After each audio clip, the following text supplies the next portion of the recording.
Hey, everybody, and welcome to a helpful Wild Ride with Steve-O.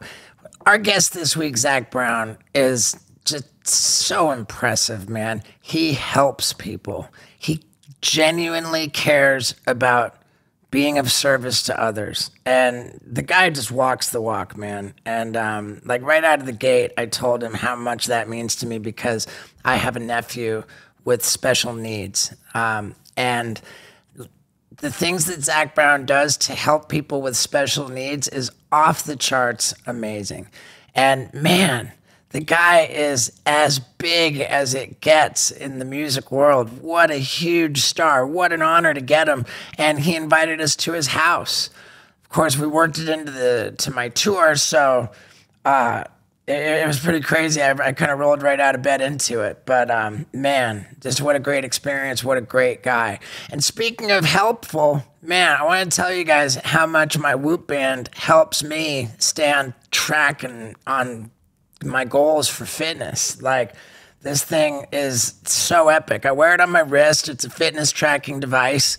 And I've got this app. And I've got a community, my own group, in the Whoop app, so everybody in my group will know that today I exceeded my optimal strain range. I overreached, which will help me get fitter over time. There's all my activities. Everybody in my Whoop group knows this because I share my analytics, and you can get an entire month's free with Whoop. Plus, you get the hardware for free. It's the band that goes on your wrist, and there's a charger that's waterproof, just slides on top, so you never have to take it off. You can get that for free, the first month for free, if you sign up by going to join.whoop.com/Steve-O. I really love it, man.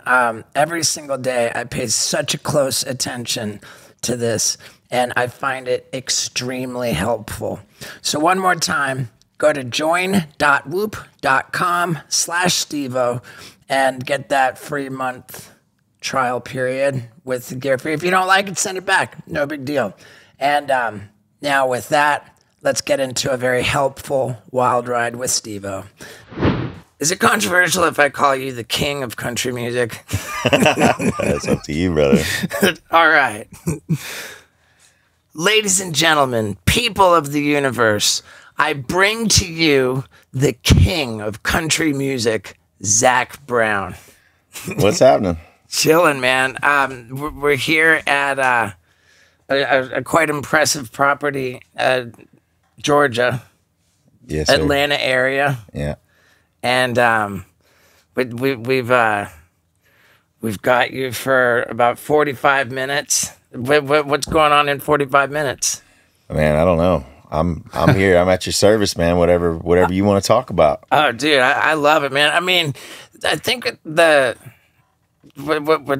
what's most near and dear to me, I have a nephew who's got both autism and Down syndrome. Mm-hmm. And he's 17 years old and still has never spoken a word. He's nonverbal. He's way far down the spectrum in both cases. And the fact of how much you do to help people with special needs is very big of a deal for me. Right on. You know? Yeah. I know that you that started when you were in high school. Is that right? You worked at a camp? Yeah, so I was a camp kid. Went to a lot of camps when I was young, and then as soon as I could be a counselor, I started being a counselor, and then I went to college, and then I started working at staff, living full summers and where the neurodiverse camp that I worked at was Camp Glisson, which was in up North Georgia, like close to my hometown up there. That's what gave me the bug. It changed my life working with kids and people of all ages. So, you're responsible. You have 2 campers coming every week, and you're responsible for having them, shit showered and shaved and ready to go for the day. And then they're integrated with a group of, typical kids for the week. And it changes the way they look at those people or people that are different than them for the rest of their lives too. So it kind of dips you into something for a week. So that was why, I wanted to build a camp, That's Camp Southern Ground. Yes. And when did that open up? We've been going for about 11 years now. You know, as far as when we started in the beginning, it takes forever to build the buildings and do them right. Like we're building it's like a university. I mean, it's right there. You guys can drive through and check it out on your way out today. Man. So it takes a lot of time, and then bringing the right people in, you know, because I had like transformative life stuff happen to me, like in a moldy cabin with like mildew and, you know, stuff in it. So it's really that can happen with just the people, you know, the people that you have are what helps you have this transformation. But I wanted to build, it's been my like, you know, life's purpose to build a place that's going to be here for like hundreds of years, like build it where it's going to last, where you know, all the structure and everything's going to be there, and then build the right culture. So we bring in and inspire the best people. If you remember like having a teacher that was like, that just really gave a fuck, that was like you know, they made you like love what they were teaching you, you know? And so that's our goal, is to like have the kind of people around that are so engaging, where the kids are just like opening up. And a lot of the kids that we serve, so in 1 week, in one group, we have kids that are from underserved areas. We have kids from military families that had some kind of a tragedy happen with their family. And we have kids on the spectrum. And then you have mainstream kids who sometimes have like a poverty of spirit, where they don't really know how to appreciate what they have because they've been kind of spoiled their whole life. Yeah, I've heard you talk about poverty of spirit, and man, that's just a sad, I suppose, reality where, you know, if in so many ways, so many things like character, your immune system, like everything's a muscle that needs to be worked. Yeah. And I've never heard anybody else use the term poverty of spirit. But yeah, man, that's crazy. How does and when you do use that term, like you're talking about overprivileged, spoiled kids. Well, they just don't have any perspective. They don't know how to appreciate what they've had. Everything that they ever wanted. They come home, they play their Xbox or whatever that they do all day, and everything. They don't really know. It became an awareness to me when a friend of mine had a school in Africa, and they would show these kids in Africa, and they have literally sticks and rocks to play with, but they're singing and they're dancing and they're happy and they're full of joy. And you have kids here that have everything that anyone could ever imagine, and they're just depressed and just pissed off because they don't have any perspective on, you know. And so the goal of camp is to immerse them in a place where there's something different than they've ever been in, and they're around people who really care. And you see some of these kids, the first time they've ever, like we teach a lot of kids to ride bikes, like the first time they've ever ridden a bike before. Wow. And kids on the spectrum as well. I mean, everyone that's over there, everybody learns something from each other, and you get this diversity that's just like forced on you. Like you're forced to just get to know each other, get through the obstacles of the day and the week, and then from that point on, you look at those people differently for the rest of your life. It's a pretty powerful thing. For sure. For sure. Yeah, it's cool. It's like, because like you don't know what you don't know. So until you're exposed to like how different people even grow up. Like I didn't even understand how I grew up till I went to college and met other people. And it's like, oh, that's how you grew up. Or like I didn't even know what living in America meant until I left the country and saw other countries. It's like, okay, so that's what America is. Like now I actually know what that even is, because you have no idea. You're like kind of living in a bubble. Yeah. I grew up in 5 different countries. I was born in England, spoke my first words in Portuguese in Brazil, went to nursery school in Caracas, Venezuela, speaking Spanish, kindergarten in Connecticut, and then the first grade through half of 4th grade in Miami. And then I moved to England halfway through 4th grade, so I was only 9. Yeah. Then I moved to Canada. Then I went back to England all through high school. So when I graduated high school and went to the University of Miami, I had not lived in America since I'd been 9 years old. Yeah. And I spoke with an American accent because I attended the American school in London. Okay. So like my teachers, my fellow students were mostly American speaking, but I just hadn't been in America for that whole time. And I remember going to the University of Miami straight out of high school, and I was so it was jarring. Like I thought, oh my God, America is not a melting pot. It's a TV dinner. Like they've got just everything so separated. And I was just really, it affected me like the racism, like the aggression, like that was just how I perceived it, because what I was used to was such a multicultural upbringing. Right. Like my best friend when I was a kid, was a Muslim, and we'd be praying to Mecca together. Like there's just so much diversity that people are robbed of, I think, in America because they aren't introduced to other cultures a lot. Yeah. So I think that like what you talk about by introducing people to different walks of life, different, like more diversity and giving them experience with all these different types of people in different situations. It resonates so much with me. Yeah, I mean, well, you've already had, hi, darling.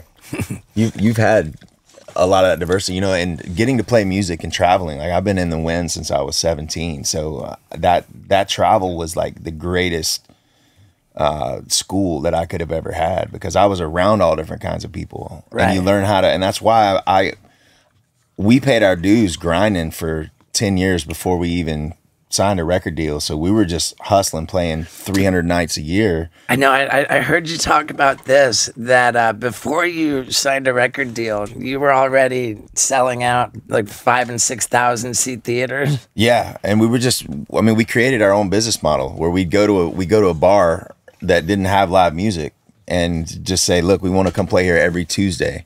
Wow. And we start doing that. And I'm like, so once it gets going, I just want the door. So we'd get going and we'd have 300 people on a Tuesday in a Wild Wings or something that didn't have music. So if we'd have gone and tried to get gigs at places that have live music, for like $200, and we wouldn't have been able to afford to pay a guy or pay for gas to get to the next place. So we were blessed in that way. But what was beautiful about that is, sometimes the people swamping the bar at the end of the night are the only people that are there listening to you. So you learn how to appreciate every person. What do you mean by swamping the bar? The dude just literally like cleaning the floor. Oh, okay. Like at the end of the bar. So, I just went into Dixie Tavern in Atlanta where I used to play every week, like 2 nights a week for a decade almost, and the same guys are cooking in the kitchen, and you go back in the back and see him and like give him a hug and just like, but you learn how to appreciate people. I mean, because that might be the only people that are there listening to you that night. So I love that part of the journey. There are people now that get famous so fast and they become wealthy so fast, and they're just dicks. They're dicks because they don't know, they don't understand, but all the beautiful people you meet along the way, everybody's equal, everybody on your crew, if you're going to have a good culture, you have to lead that. You can't buy that. You have to so it's pretty amazing having the family of people that we have together on the road, and then just all the people that you meet, because that's really the currency, is the relationships that you have with people. I mean, it's great to have stuff, but at the end of the day, it's how you treat people that helps to like line your road on where you're going. Somebody told me when I was having my first daughter, because it's terrifying, I was like, I'm responsible for this life. Terrifying is the word. Yeah. And so, and this lady told me, she said, honey, if you just teach them to be good people, then they'll be successful at whatever that they set out to do. That is a theory that warms my heart. And no matter what it is that you set out to do, if you're going to be successful, there's a strong chance that Shopify is going to help. What's Shopify? It's the e-commerce ecosystem for businesses of all sizes. Even if you just want to have a website, the best way to make the most professional website with the most ease is Shopify. And no matter what kind of business you have, if it's online, Shopify is going to be your way, the gold standard for incorporating all the different kinds of e-commerce components. No matter what size your business, the way to get to the next level online is with Shopify.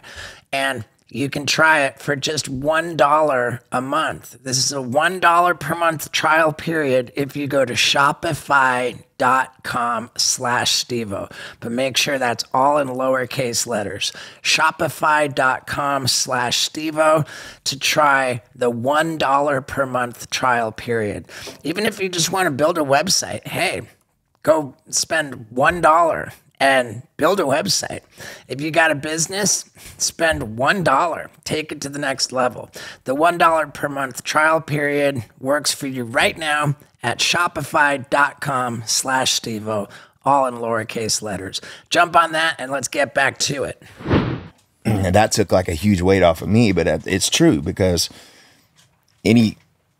you learn how to treat people and you learn how to be curious and how to ask for things but how to give to people also, it's like things like that were instilled in me because of this grind that we had for so long. And I'm grateful for that. And also let us be ourselves. Like we got to figure out what we are. Yeah. And so we're kind of unapologetically, and I spend a lot of time working on the camp and the majority of the time being a dad. So I don't spend all the hours and trips and things like that smoozing lots of people like other artists do, that don't have huge families and other commitments and things like that to be able to do. So, if people wonder where I'm at or what I'm doing, it's like, that's what I'm doing. Yeah. Let's close that door. I just feel like the rain super. Yeah. Moon pie eating Bruce's food. Oh, that's what it was. Okay. So sorry, brother. Thank you for that. Yeah, dude. When you go into a bar, and what a brilliant business model. I want to kind of like understand that. Like you described that bar restaurants are just not doing business during the week. They've got Friday and Saturday. They lose their ass Monday through Thursday. Yeah, I own bars, so I know. And it's like, if you got something that generates and brings in 200 or 300 people on a Tuesday or Wednesday, that's your profit. Because your Friday, Saturday, like, make you break even from losing money through the week. Yeah, wow. Yeah, and So at that time, and what year is it when you're going into a bar, and how are you? I guess you're picking a bar that's just going off on a Friday and Saturday and saying, hey, let's make this. Not necessarily. Somewhere where we could go in and it's like, oh, this place can hold, 250 people, and they don't have any music, they don't have anything going. And so you kind of got to go talk to the manager, the owner, and just be like, hey, you got to sell yourself on it. That's how we started. We did that down in Panama City Beach, Florida. We left and I sold my life insurance policy to buy like an old 70s Dodge van. Yeah. And the bubble van. Yeah, exactly. The bubble windows. The bubble windows. Orange shag. Yeah. Good Times van is what it was called. Is that like the Scooby-Doo? It is kind of. The mystery mobile? Yeah. Dude, that's great, man. And did you what year was that?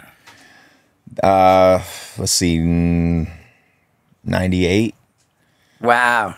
So yeah, 98. We drove down to Panama City and we were like, we just made our first record. It was 5 songs. I met some dude at Guitar Center that had a studio in his garage, and we bought that Good Times van, made that album, had a bunch of copies of the CDs in the truck with us, my dog, my Jack Russell, and then my drummer. So it was just 2 of us. And so we drove down to Panama City and we were plugging in and we were playing at this daiquiri shack. It was like a trailer that sold daiquiris out of it.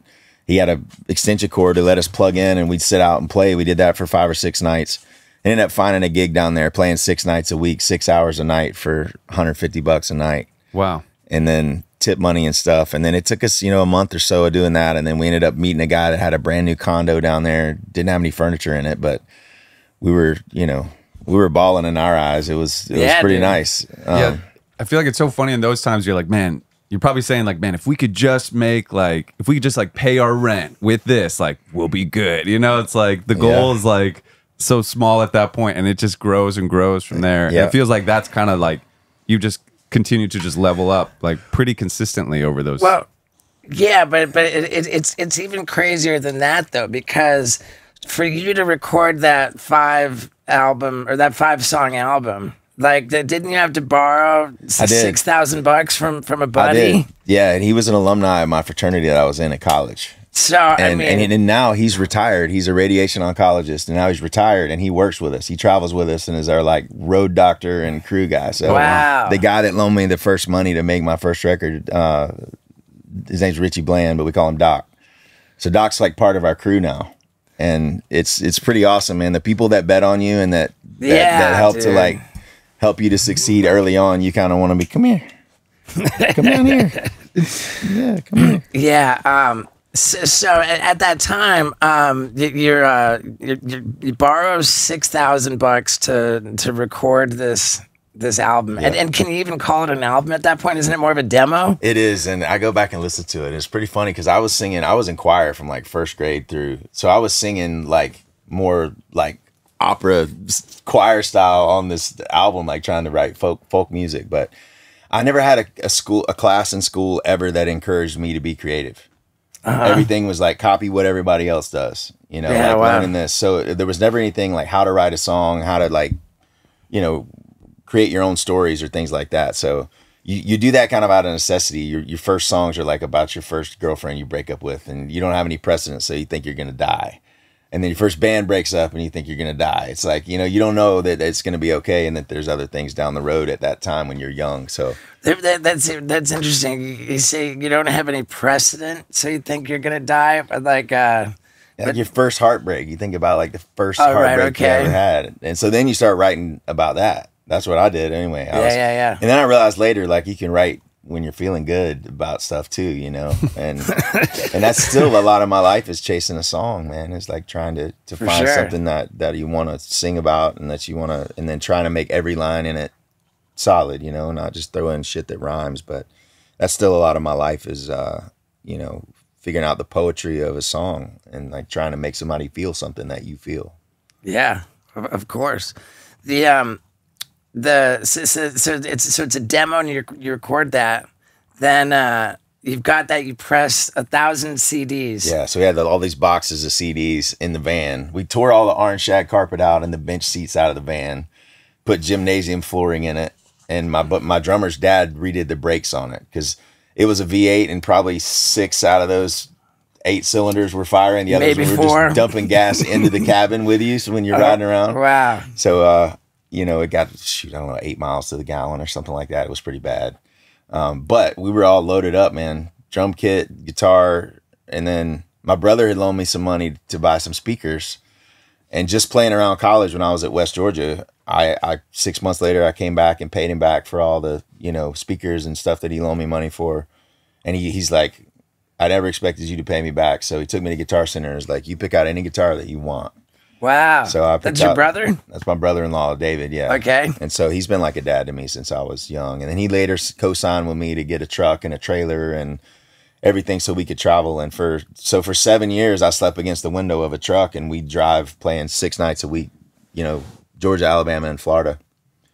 And, just grinding, man. And I loved it. It was exciting. I didn't know where we were going. I know what we were doing, but we weren't giving up. We were just keeping going. But man, it's time on tools. So like all the hours you spend doing, Sure. playing 6 hours a night, you get better. Yeah, what do they say to be good at something? You have to spend 10,000 hours. Yeah. Yeah, I think I've probably done like, I don't know, 5,500 shows, 6,000 shows or something like that. Yeah. Wow. Yeah. Wow. Did the $6,000 that you borrowed cover the recording, the studio time with the Guitar Center guy, as well as the 1,000 CDs? Yeah. So that was kind of all in to having the CDs. And they were slinging CDs for, $5 a piece. And then tip jars, down in Panama City, they throw fucking soggy dollars or drugs or whatever into the tip jar. Yeah. What was the cover art on the CD? It was half my face and half his face. We were called Far From Einstein. Yeah, dude. Yeah. Wow. And his face being your drummer? Yeah. It was just the two of us. We just played for 6 years. It was just the two of So us. you and a guitar and he's drumming. Yeah. When did the violin guy come into the picture? That was a little later on. After 6 years, he decided he wanted to do something else, and he kind of quit. So I still had house gigs around Atlanta. So I was meeting people in Atlanta, And the first guy I did my second CD with in the band was John Hopkins, who's been like huge voice, big, you know, he's the big guy in the band. He a couple years ago was diagnosed with ALS. And so he's now his speech has slowed down a lot. He's still singing great, but Hop was like one of the best singers, like especially harmony singers that I've ever heard ever. And he had a studio in Atlanta, so we were going, and I was working on the studio, like piecemealing it. I was like hustling, trying to get it done. I was selling unfinished mixes of the songs to make money to finish paying for the record. So, and I hired a dude. I met a dude down on Cumberland Island in Georgia, and hired him to live in my house. And all day long, this was back before you had like multi-CD burner stuff. So he was one CD at a time, put in the computer, burning a CD, writing my phone number on it and my name on it. And so I'd take a stack of those, and that's how I like helped to pay for the rest of that album. But so I was playing at Dixie Tavern, and I realized that my bass player at the time was selling blow.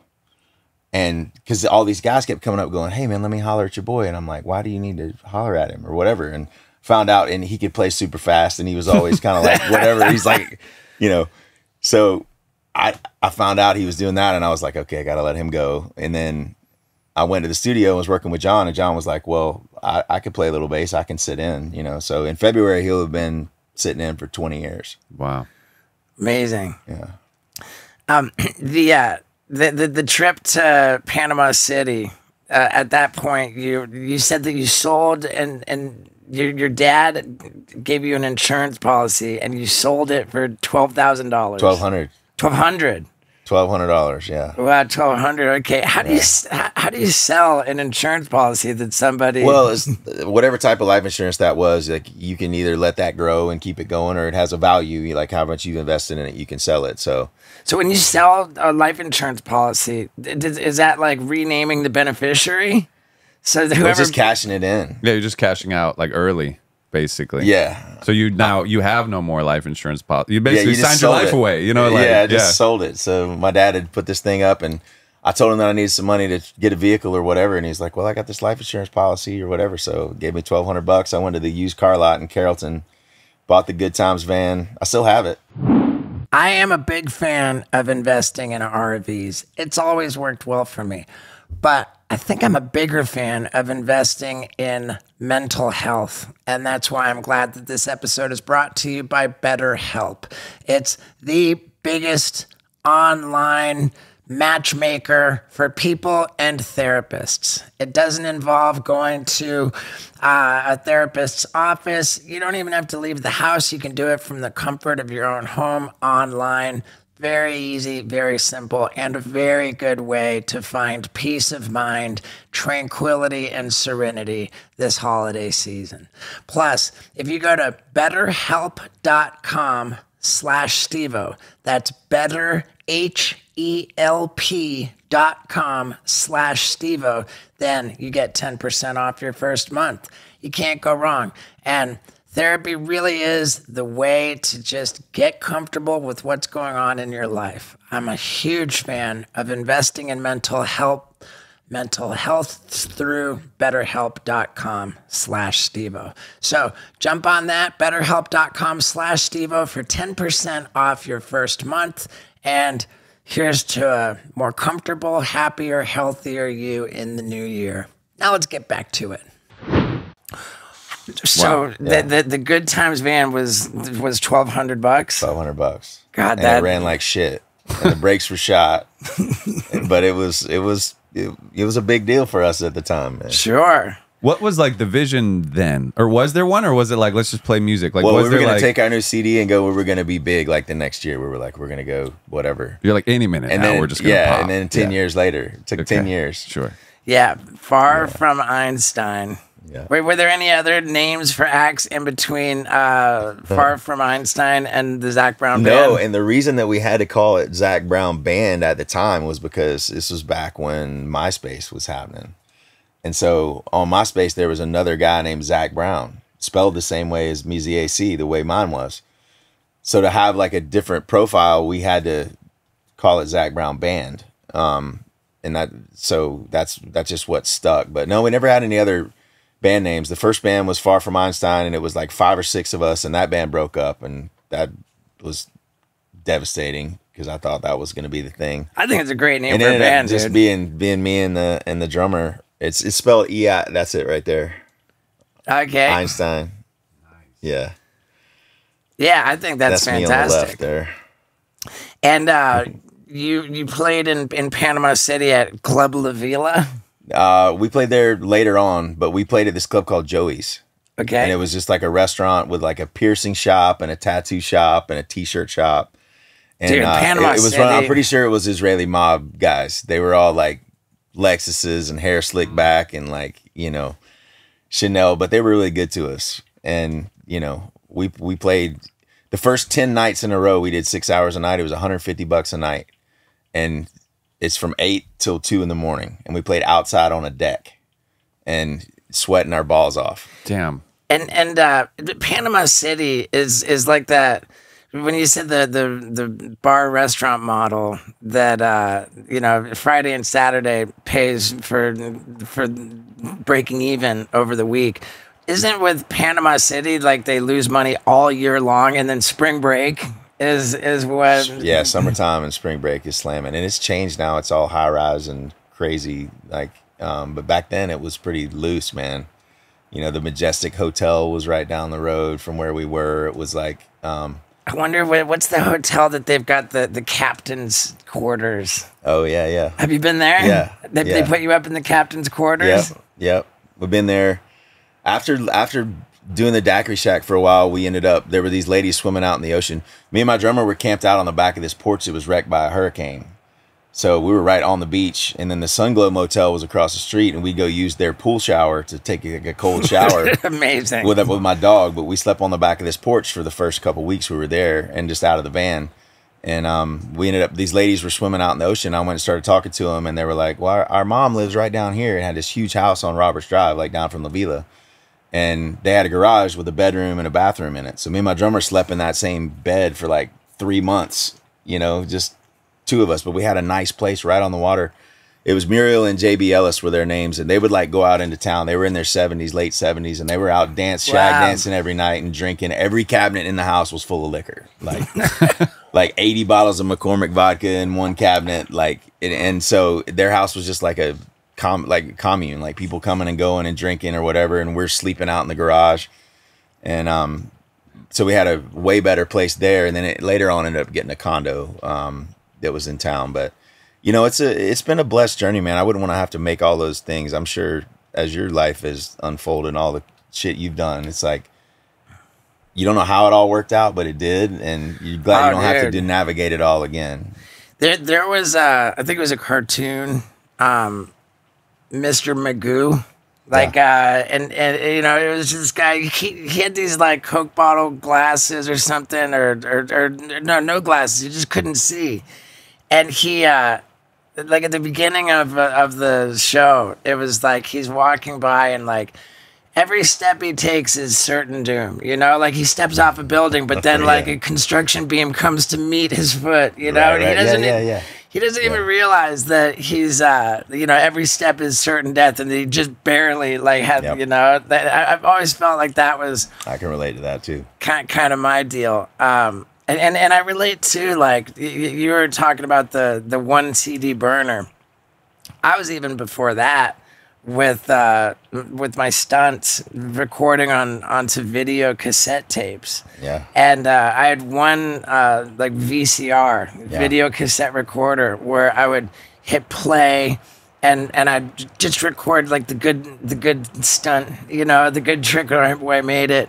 And then that was my editing. It was a series of play, record. And then once I had the tape, the edit, then I'd put that in the first VCR and play the whole thing edited, but wire an audio cable from like a stereo to lay music over it while I'm duplicating it. Yeah. And it was just like an assembly line, like just duplicate tapes, and I just have a pile of video cassette tapes, and then I'd write my phone number on there. It would say Steve-O, stunts and party tricks, and then I would like walk to the post office with video cassette tapes and put them in envelopes and mail them to like whoever I thought might watch them. Yeah, yeah. You know, at the time it was like skateboard industry stuff, you know, and I had this feeling, man. I didn't think I would become successful, like make money. I thought I was going to die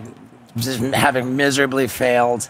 And what kept me going was the idea that after my inevitable early death, that those videotapes, man, someone's going to watch them and I'm going to still be alive. It was like, that was my immortality, man. Yeah, yeah. You know? There's a lot that I relate to. And I've heard you talk about persistence, you know? Yeah. Persistence being the most important thing. Yeah. I would say that equally important, maybe to me more important, enthusiasm. Yeah. You know, like that's what drives you. You gotta have something that makes you want to hustle and makes you want to go. But I've worked with a lot of people. I when we started going, even before when we first took off and had our first couple #1 songs, I was like, I'm gonna have a record label. I'm gonna help other people to do this and do whatever. And it doesn't matter how talented someone is, if they don't have determination and grit and enthusiasm and persistence, they're not going to make it. Talent comes pretty cheap. It's the people that are tough enough to just keep. But like you were making all this shit, putting it out into the world. You were manifesting where you were headed and where you were going. But that hustle is rare. Hustle is way more rare than talent. Yeah, I've heard you say that you find talented people everywhere. Yeah, you know, they're not particularly rare. And yeah, dude, just to be a persistent son of a bitch, man. That's one thing. And not let anybody tell you where you're going. It's like, because a lot of people that want to tell you can't do something, they hadn't done shit. Sure. Right? They're the ones that are the critics. They're the ones that are bashing your album. Exactly, they are every time. Every time. Was there one particularly scathing review of an album that? Because I heard you talk about that too. Yeah, I mean, almost every time that Rolling Stone would come out and something or whatever, it was kind of like some underhanded little kitsch comment from some dude with a failed band that wants to just come out and then so over time, I was just like, fuck them. Like I'm just not. We know you have to know your own value, right? And you have to be in an environment where you feel your value or you create it. And so over the years, I remember Sidelines, one of the places we played, when we left there, we played there every Wednesday for a few years and we made this dude so much money. And when it was time for us to leave and like graduate and go to the next things, I saved the video or the audio message the guy left me. And the last thing he said was, after all I've done for you, and you're leaving now, I hope you fail. That was the last message, and I saved it, and I'm like, that's okay. And Sidelines is one of the spots that you said, I just want the door. Yeah. I'll play on Tuesday. We had 300 people there every Wednesday. It was in Kennesaw, Georgia. That's fantastic, man. Yeah. And speaking of that, too, this is so crazy, man. The guy who hasn't done anything, who's super critical and gives the scathing review. You know, like in the news right now, this the guy who shot the United Healthcare CEO. Yesterday, my phone is blowing up with messages saying, "Dude, this shooter guy read your books." Right, like I'm like, wait, what? And sure enough, there's like, it's in the news that this guy read not one but 2 Steve-O books.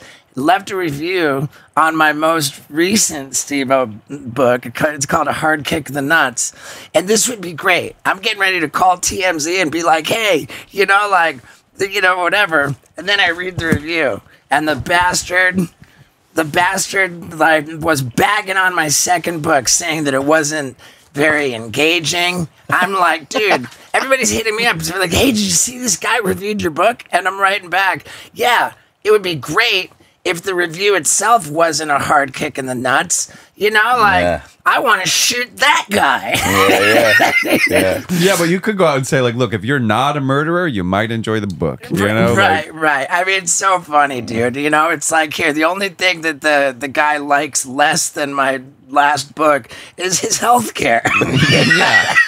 Yeah, maybe you were next on the list. Yeah, you know? I mean, I don't know. Yeah, it's like what Happy Gilmore, where the guy's like crossing people off his list. Yeah, exactly. That's what I was picturing too. But it really, I mean, I only bring that up because it just goes to show, like, here by definition, you've got like disgruntled, you know, and like this guy, like his answer is, you know, oh, you're unhappy about something, go shoot the guy, you know, like you're negative, you're critical, you're disgruntled, and no wonder he wrote a crappy review, because that book, I know its value.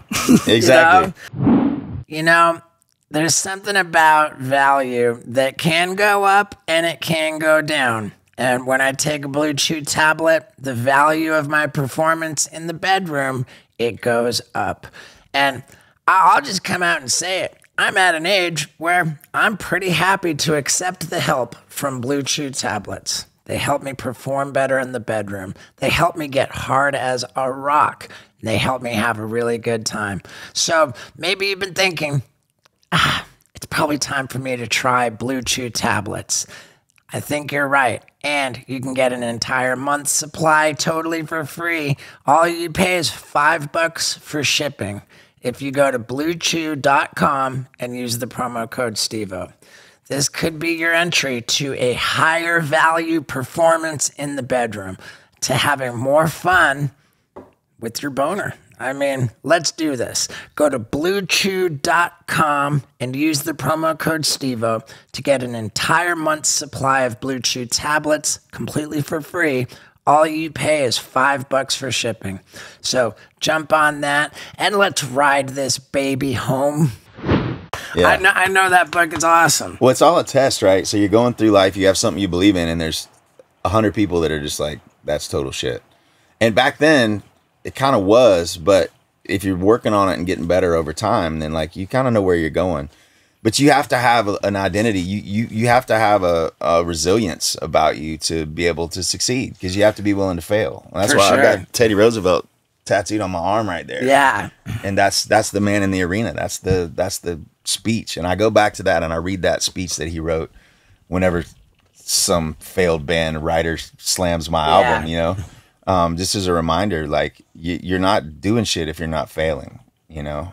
I mean, I've watched you fail a lot of times on camera. Right. That's like been a lot of my, you know, youth growing up watching you, and so it's pretty awesome to get to visit and see. But you share that same hustle, and like enthusiasm's a good word for it too. Dude, you know that when you break down the word enthusiasm to its roots in like Latin or whatever it comes from, it breaks down to en theos, which means with God. Wow. Yeah, so it's like the implicit message is that when you're really passionate about something, when you're pursuing your passion, that you're like most connected with God, like doing God's work. Wow. Yeah. I felt that. You know, I'm not a religious person. I grew up in super religious environments, but I'm a spiritual person. And I'm glad that I did, because I kind of come around to your own faith and your own belief. And for me, it's like when you get into specifics and telling people if you don't specifically do this or that, you're going whatever, fuck all that. Because it's really about love and how well that we take care of each other. And I mean, and when you get into those specifics, you're getting away from God. You're getting away from the love and the acceptance of what it is, you know. What a wonderful way that you put that. I would take a much more, I don't know, like negative stance, I think. Like, you know, going back to my buddy, I've known this guy since I was 9 years old, Abdullah. The guy is Muslim families from Sudan. We used to pray to Mecca together, like lived in this super like diverse, you know, upbringing. And I'm still in touch with Abdullah, you know, today. I mean, he's the one person who I've known for the longest, since we were 9, now we're 50. Yeah. And, you know, we graduated from high school together in England. He went to Brown University 4.0, went to like Cornell Medical School, you know, then became a a pediatric surgeon at the Mayo Clinic, where he literally invented ways of operating on unborn babies in the womb before they're born. Wow. And saving lives of these unborn babies. Like he could not be a more wonderful person. And when anybody suggests to me that my dear friend Abdullah is going to go to hell because of the particular thing, the little box that he doesn't check. My position is that if heaven's all it's cracked up to be, hey, I'd love to check it out, but I'm not going without everybody who I love. And based on the beliefs of these particular things that you're talking about, like, you know what, like, looks like I'm going to hell because I can't check that box, because the only way that I'm going is with everybody. Well, there's different ways to think about it, and if you think about it as it being here on Earth, then your reality, whatever it is, if you believe that it's the end of the world and everything's falling apart or whatever, that becomes your reality. And if you believe that there's an awakening and that there's goodness and there's love and like in your tribe, and that's why when you're dialed into like all the news and all the manipulation and everything, you're like sipping on poison every day. So I don't listen to any of that shit. I just, if something's going on, somebody will tell me, you know, like, oh, they found the guy yesterday.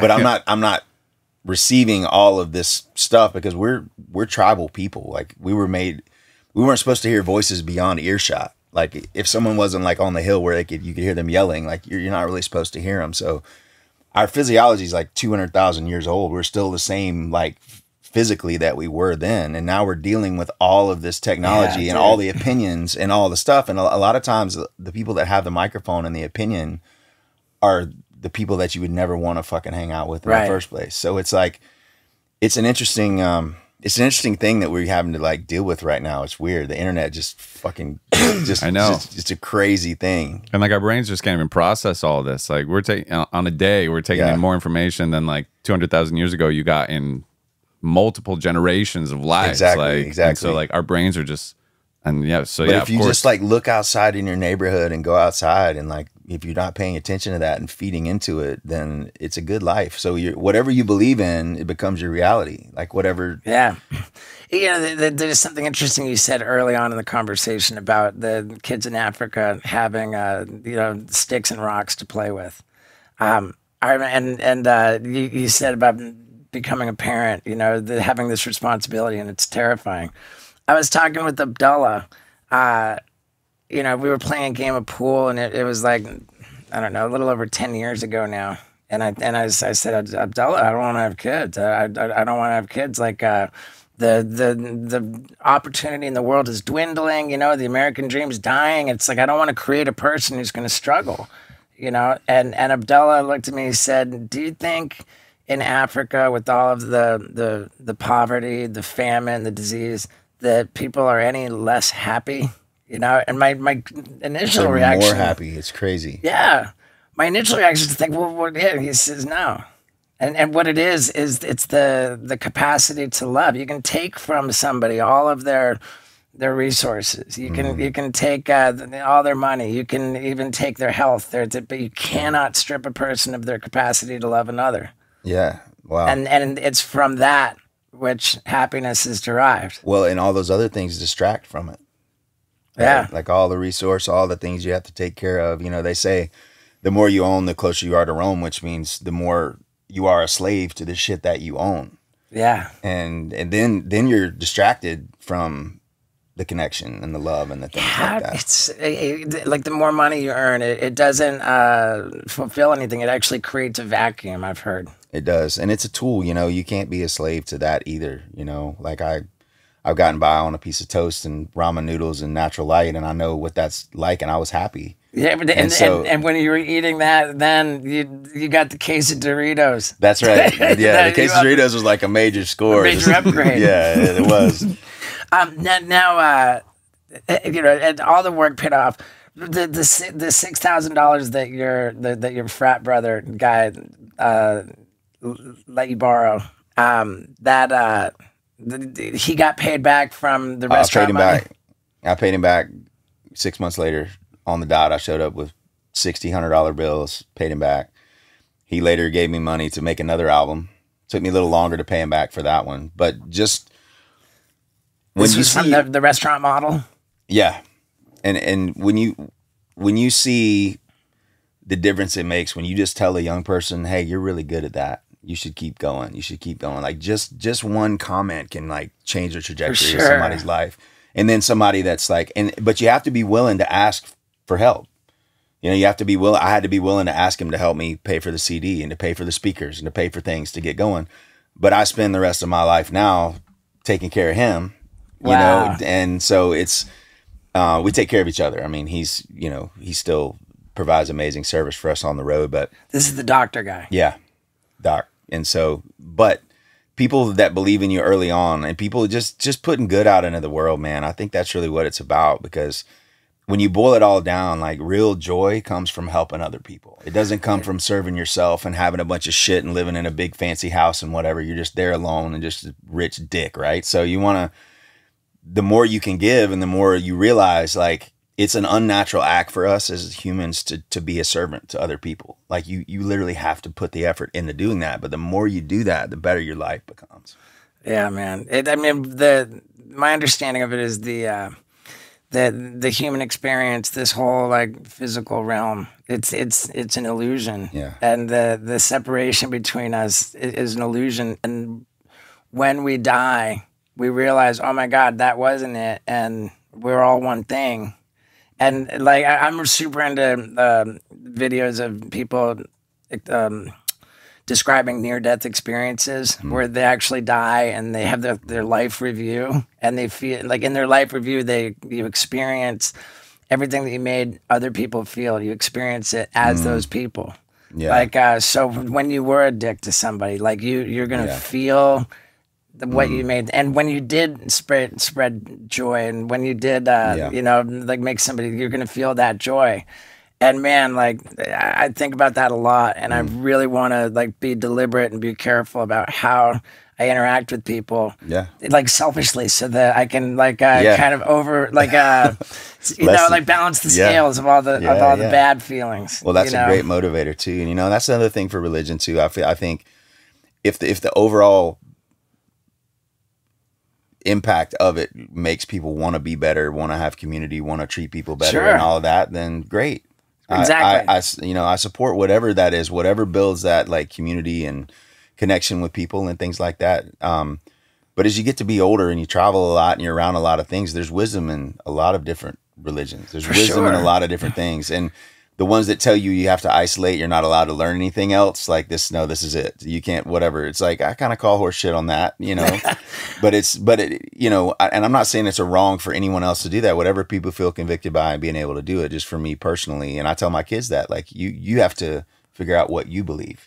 Yeah. I'm not going to tell you this is how to believe, how to do things. Like, you know, and you know, they grew up in a more Christian, their mom's very Christian, and I grew up that way as well. And I think that a lot of the good things that instills is something that you can take with you and being able to do it. And over time, you kind of look behind the curtain and you're like, wait a minute, some of those people are super, you know, they're kind of fucked up too, you know, and in the name of being righteous and self-righteous and things like that, sometimes that's a big turnoff. But I'm grateful, and it gave me my path to having faith. So I'm grateful for that. I think all the major religions, they're so similar, man. They're saying the same things. Yeah. And I would go so far as to suggest that the differences between all of these major religions are like attributed to human error. You know, when you've got thousands of years or all these centuries of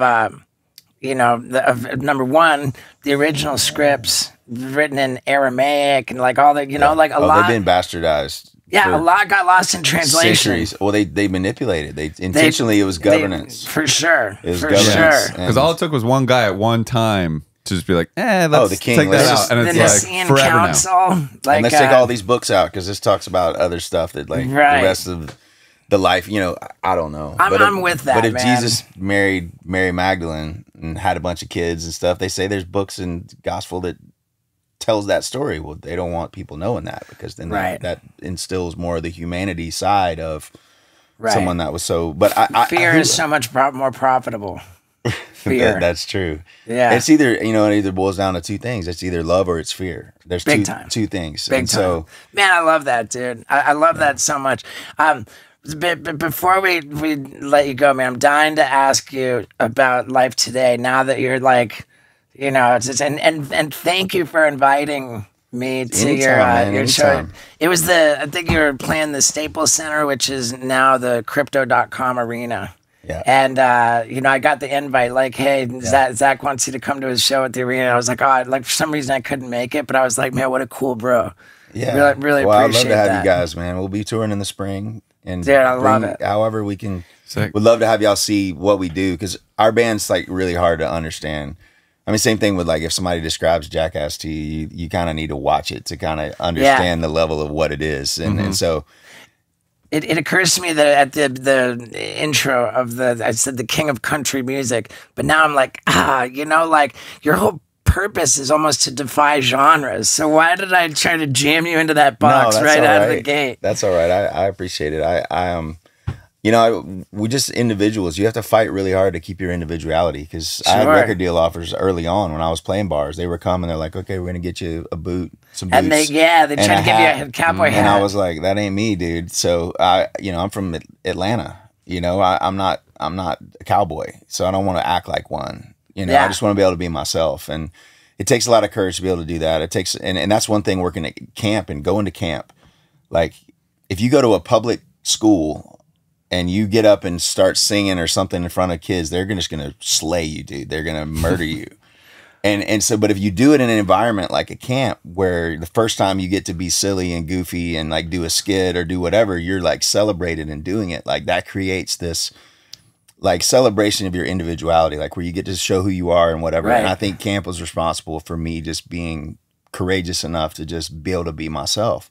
And then over time, you build up enough fans where no one can take that away from you. Like I've played in a room with all of those people over, 20 years and earned those people. So that's really the only people that I owe something to are the fans.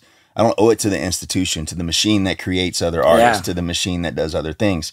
But one thing I'm super fascinated by is it before every single show that you have a formal rehearsal on your tour bus for an entire hour?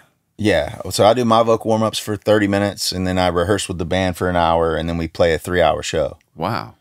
And that happens every day that we're on the road when we're doing our normal And it happens on the bus. Yeah. A whole band comes on my bus. We all sing. We talk about the clams from the night before, or how everybody fucked up, or whoever did, and figure out our set list. And what do you mean the clams? From the clams when somebody fucks up. Okay. And you can hear it. And James Brown used to do it. If you watch a James Brown concert and he says, gotcha, he caught one of his band members making a mistake and he docked him $50. Wow. So he was a perfectionist. Like James Brown was absolutely, and he could tell when his band was like, one dude was out of line. And if you heard him say gotcha in a show, that's $50 off one of the band's paychecks. Yeah, dude, I love it, man. I said there was one. I think it was like you did a profile on CBS, and you invited the crew onto the bus for the rehearsal. Yeah, and they said in there that this isn't like very rare that you would let like a camera crew, but to look at that and all you guys. Yeah, if you guys come to a show, man, come sit in vocal warm ups. It's fun. Some people say that's better than the show because we're just all sitting there acoustically in a room, just our voices and instruments, and it's good bonding time with everybody too. That's something I look forward to, because we don't hang out with the band a lot when we're home because we all have families. I think there's 25 kids in the band now. Wow. 26 now. Caroline just had a baby, so it's crazy. Yeah, that's smart though, because like you walk on stage, like this is like almost like your second set of the night. Like that second set is always like a little tighter, you're warmed up looser, and ready, and you know what you're doing, and you're just disciplined, man. I've been sober for 7 years now. Yeah, dude. Yeah, and just the taking care of yourself, taking care of your voice is like taking care of a baby. Like you have to hydrate all day, you have to take a nap, you have to get up, you have to exercise to wake your voice up, you have to steam shower, you have to do your warm-ups, you have to and you're drinking a couple gallons of water that day of the show, and it's like, if you want your voice to hold up and you sing for 4 hours a night, that's what you have to do. So you just have to get in a groove, man. You got to do, and it's just like showing up anything. You show up early for shit because on time is almost late. You tell the truth when you get there. You do the shit that you're supposed to do. You know, you follow through, and that's just part of like being a man. And it takes a while. I remember I was probably 23 or 24 when I had a code where I was like, this is the way that I'm going to live. And then your life becomes a lot easier because you don't do anyone wrong. You don't have anything that because if you make shitty decisions, your life's going to be hard. And life's hard anyway. So and I tell my kids that, like, you know, you don't make this decision because I'm asking you to. Make it because it's the right thing and it's going to make your life easier. So what can we do now? And, you know, after 40, your warranty runs out. So you better start investing into feeling good. Yeah, man. right? Oh, man. Yeah. That's a good one. Your warranty runs out after 40. Steve, what are your vocal warm-ups that you've done? Yeah, dude. Call some dog hair out of your throat. What, you are super into... you know, fitness, health, like the diet, like what's this company that is it Biltong? Biltong. Yeah. So it's just like a healthier jerky. So we just launched a Biltong brand. It's South African beef jerky is where it comes from, but it's just dehydrated instead of smoked. But it's easy to eat and it's good. We just launched our brand, the ZBB, Zac Brown Biltong. And we're just doing it direct right now, just getting going on that. But I eat a lot of protein. I've got an incredible nutritionist that I work with. She's like an Olympic gold medalist, and her husband's my trainer. So a friend of mine got me with this guy, and I just had back surgery like 4 months ago. I just had a laminectomy, like back half of my vertebrae are gone. They just cut it off of my bottom 3 vertebrae. What was the cause of that? I had 3 herniated discs from playing football for 11 years and doing judo in college. And so that I had bad discs. So I had bone fragments and junk and trash and stuff. So it's like the jelly between your discs is like smushed out like a jelly donut. And then there's pieces of bone and trash in there. So that was all on my nerves in my back. So I had sciatica going down my leg. So fought that this whole tour and then got done and had to get a surgery and just get that fixed. Went to Mayo. If you got to get cut on, that's where I'm going. That place is unbelievable. I mean, it's unbelievable. But now I feel great. I'm back to training again and I'm back to 100%. And I don't have any pain. As a kid, I had like a narrow spinal canal. I didn't know that. So I grew up that way. So as a kid, I'd sit on the floor. My feet fell asleep within like 20 seconds. My whole life. So and that doesn't happen now. So which is kind of cool. But you know, he's my trainer. Luke is unbelievable, man. He's like NFL strength training coach for like 18 years, but he teaches you how to not get hurt. So everything's soft tissue, flexibility, mobility, and then his wife is the nutritionist. So I just eat what she says and I do the workouts he sends me, and I've never felt better, man. I feel great. Wow. 4 months off of surgery like that, it sounds pretty good to be like, I'm the way you are. Full training again. So it feels great. And what does training look like? It's usually about an hour a day. It's a lot of like rolling on foam rollers, balls that like you lay on in your armpits and lats and things that vibrate that like help to keep your soft tissue happy where you have knots basically. Just like doing a self massage every day for like 30 minutes, you're rolling all your body weight on top of all your knots and like calming everything, your soft tissue down. And then your mobility, like flexibility, just getting your range of motion and everything. Because the older you get, the more like hunched over you get, the more your arms get like this. And you're like, so opening everything up where it's, you know, all your joints move and beyond where they kind of want to, you know, so that you don't get hurt, and getting all your core muscles strong. And so it's just like an hour a day. You just got to invest, man, because you can either suffer a little bit every day doing that, or you can suffer feeling like shit all the time. So but having people you can trust is major difference. You know, I trust them. So I just been doing what they say. And I think the first month that I did it, I lost 24 pounds in the first month. Wow. Yeah. And you're 46, is that right? Yeah. Yeah. Yeah, but I feel better now than I've ever felt. I feel great. You know, I think I'm there, man. I was getting ready to turn 50, and I was like, man, screw this. I'm going to get in the best shape ever. Yeah. Celebrated my 50th birthday running a triathlon. And oh, amazing. You know, like, I'm like kind of a psycho. Yeah. You know, with the yoga in the morning and, you know. Same thing. Yoga's very similar to a lot of the work that he does. Yeah. Just making everything move and keeping the old man out. It's crazy how, like, just walking is so good for you. Yeah. We're on tour. I've got this app called All Trails, and we'll find scenic hikes and stuff to go on. Yeah, it's a great app. Yeah. And like we've had the whole crew go on hikes every day on tour, and like at the end of a leg of tour, we weigh less, we're healthier than that's pretty rare. And we carry a trailer, a semi trailer that's a gym, and we have that for our crew and band, so they can come out and invest in proactively feeling good. Yeah, dude. How many buses, how many trucks involved in the Zac Brown? General shows are probably 11 or 12 buses and probably 14 semis, something like that. So it's a circus, you know. Yeah. And it takes them from about 6:30 in the morning until 2 in the afternoon to set it up.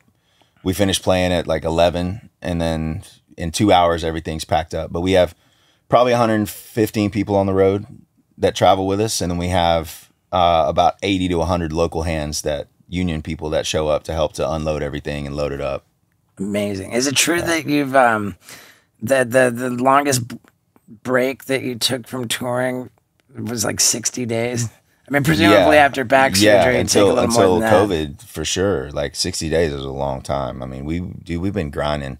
I mean, I come home every week because I don't want to be away from my kids. You know, there's one time when one of my daughters was 2 years old, and we had a travel hitch, and I didn't get home till the next day. But that's the only birthday I've ever missed. I never missed a holiday. I never missed birthdays.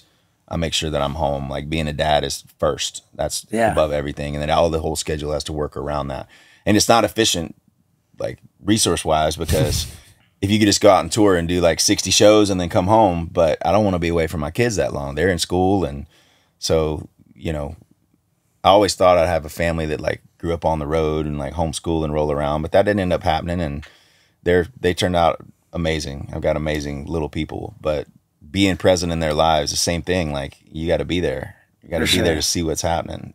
And if you're not, then, you know, you don't get the result necessarily, or give them the things that they need to be able to do it. So will you send like the 15 semis, 11 buses, like let them be kind of cruising on a path, and you'll dip out on your plane? Yeah. And I'll fly in and meet up with them. Unless it's within a night's drive home, you know, fly out, meet up with the buses, play a show, sleep on the bus, ride to the next one, do it again, do that 3 times, and at the 3 or 4, and then at the end of that show, fly home. And you know, the plane, I never thought I'd have a plane, because I remember hearing about it, and I'm like, it costs what to do? But the only thing that you can't get more of is time. Yeah. And so it's you know, we just budget that into it so that we can get back to the things that matter, get back to the kids. It's like, you know. And I heard you talking about your plane. Everything on the plane is you got a leather crafter guy. Yeah, he actually works in this building right here behind the hangar here at the house. So inside the plane is just like art, like everything's carved leather. Handmade. Yeah, the chairs are all handmade. The walls, the ceiling, everything. Wow. It's really unique, and I'm actually gonna be selling that plane this year. It's so sick. Like, I've never seen anything like it. But I need more range, because we're gonna be touring in Europe a lot more. So you need more range. So you got to be able to go across the Atlantic Ocean. Yeah, you know, we get about 9 hours of flight time in my plane, but you got to have an hour and a half reserved. So it's really 7.5, and then. So that's great for the States, but going other places, the fewer stops you have, that buys time also. So it'll save like 3 or 4 hours going to Europe and places like that. So we're in the middle of, I'm going to sell my plane, which is just kind of like my baby, because we put so much love into it. But you know, you know, until we get to the point, I will always play, like always. Like, I'll be like Willie, and you know, I'll be out there playing shows until I can't sing anymore or play anymore. So for me, those things are, you know, people can always shoot it down and talk about, you know, fuel and things like that, but you got to get back to the things that matter. Oh, wait, they can shoot it down and say whether, because well, you're people flying talk like you're flying on a plane, you're like burning fuel and environment and everything like that. But you know, you got to get to where you need to go, and it buys you time. And those hours are precious. And your kids, as you see, I've got one that's about to go to college, and it's like you blink and they're grown. And yeah, so you don't want to miss out. I miss out on a lot, just you know, it's monopolizing doing what we do. People think it's just, you know, you get up and do a show and leave, but you're monopolized for days and days on the road traveling and being there all day and in it. And I'm not complaining because it's the life that I chose and it's a beautiful life, but it comes along with its own challenges like everything. Dude, I'm acutely aware, and for me to have my guys, my crew, and how much sacrifice it is for and them too, for them to just drop everything up and got no life for the next 3 weeks. We're on a run. Yeah, it's but it's the greatest, man. Having your people that you want to be around, that you choose, and then that they got your back and they're putting out all the fires so you can be doing what's the best use of your time. We have a pretty good time, man. The energy on my crew is epic. Yeah, we make the most of it. We have a great time. Yeah.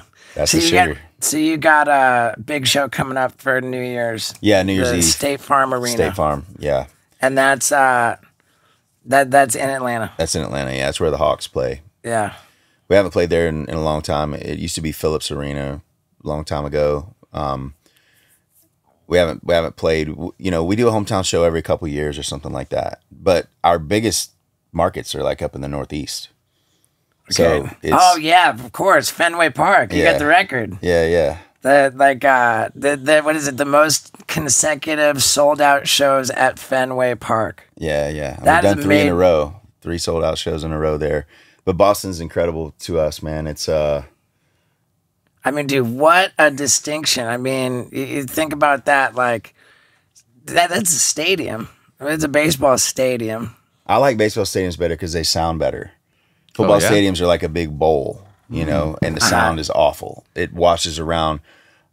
I like them, but you have to set up 3 sound systems. Like you have to have 3 sets of arrays going out there. A lot of people don't invest in the right sound for them. So somebody that's way in the back in the nosebleeds is going to hear, you know, all the wash of the bass and everything like that. So, but the baseball stadiums feel intimate, but they're big. You fit like 44,000 or something in there, but it still feels like and it sounds good. They're almost built like an amphitheater too, just the nature of the design of the field. Being right at home. Wow. Plate. I never whereas thought about you that. play in an end zone at a football stadium, and it's just this long bowl. Yeah. You know, it's all shaped like a bowl. And, you know, it's, I don't mind playing football stadiums. I'm not saying that I do, but you have to set up the sound the right way so that the fan experience is good. Because you want to sound good. You want them to be able to hear what you're saying when you're talking. Well, I think that the consensus is that your live show is undeniably as good as a concert's ever going to get. Like, oh, thank you. I'm man. I'm And honored. that's a testament to my band, man. I got incredible people in my band. If you're doing it right, you're the worst guy in the band.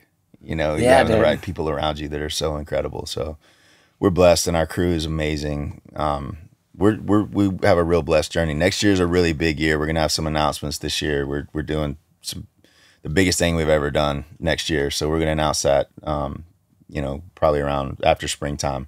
Doing a spring tour coming up, and we'll be done touring in May because of what we're announcing that's happening in December. But it's going to be pretty epic, dude. Right on, man. Can't wait. Yeah. Well, dude, we kept you 20 minutes later than we were supposed to. No worries. It's dude, it's an honor, man. Thank you so Likewise, much for man. this. It's an honor to hang with you. Thank you, brother. Thanks for coming. Y'all need to come to a show, man. Bring this to the show. We need to. Dude, We'd love for y'all would to. absolutely love to, man. I would absolutely love to.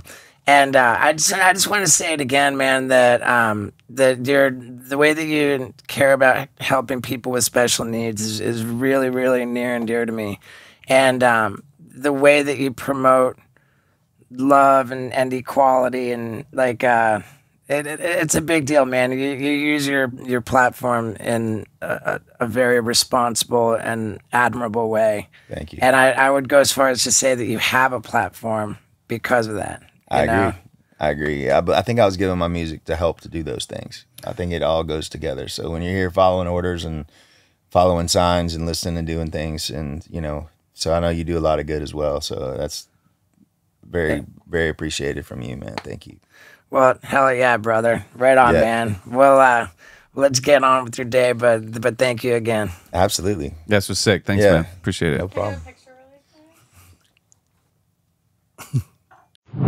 And there you have it, folks. Zac Brown is an official American badass and just a genuinely good guy. He walks the walk, man. He doesn't just say that he's all about helping people, doing the right thing. He does it, man. It's very evident. And man, I'm just a fan of his. And I'm a fan of yours for sticking around to the end of the Wild Ride podcast. It's the end of the year here. I'm back at the ranch. I've done my last shows, my last live shows for a little while. I'm taking a break. I'm really looking forward to getting a break, man. Really looking forward to it. But all kinds of fun stuff going on, and I've got all kinds of love for you. Thank you for sticking around, and happy holidays. Yeah, dude.